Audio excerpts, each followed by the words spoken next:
কিসের ভিত্তিতে ওনাদেরকে ধরে নিয়ে যাচ্ছে, ওনাকে কেন ধরে নিয়ে যাচ্ছে? আমি একটা এফআইআর এর কপি চাচ্ছি অথবা কোনো ওয়ারেন্টের কপি আপনি চাচ্ছি। কি জানেন যে এফআইআর ছাড়া ধরা যায় না? ওনারা ডিবি পরিচয় দিচ্ছে, আমি ওনাদের পরিচয় শনাক্ত করেছি। আমি শুধু বলছি যে ওনার বিরুদ্ধে যদি কোনো মামলা থাকে অথবা কোনো অ্যারেস্ট ওয়ারেন্ট থাকে তাহলে ওনাকে ধরে নিয়ে যান, কিন্তু ওনারা আমাকে কোনো অ্যারেস্ট ওয়ারেন্ট দেখাতে পারে না। দিনের পর ওনাদের ক্ষতি হবে। মোহন চৌধুরী, ডিরেক্টর। আচ্ছা, আমার নামে অভিযোগটা কি সেটাই আমি এখনো জানি না, কিন্তু আমাকে ডিবি দিয়ে ধরায় নিয়ে যাওয়া হচ্ছে।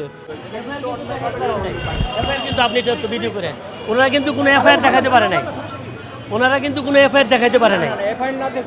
এফআইআর না দেখে কোনো অ্যারেস্ট ওয়ারেন্ট না দেখে কিন্তু ওনাকে ধরে নিয়ে যাচ্ছে। এই জিনিসটা আপনি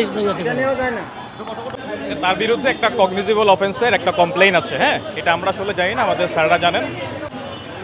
এফআইআর কপি ছাড়া ডিবি পুলিশ জোরপূর্বক ওনাকে ধরে নিয়ে গেল, কোনো ওয়ারেন্ট ছাড়া, কোনো আদালতের কোনো ওয়ারেন্ট ছাড়া, কোনো এফআইআর ছাড়া ওনাকে কোনো ব্যক্তিকে পুলিশ জোরপূর্বক ধরে নিয়ে যেতে পারে না।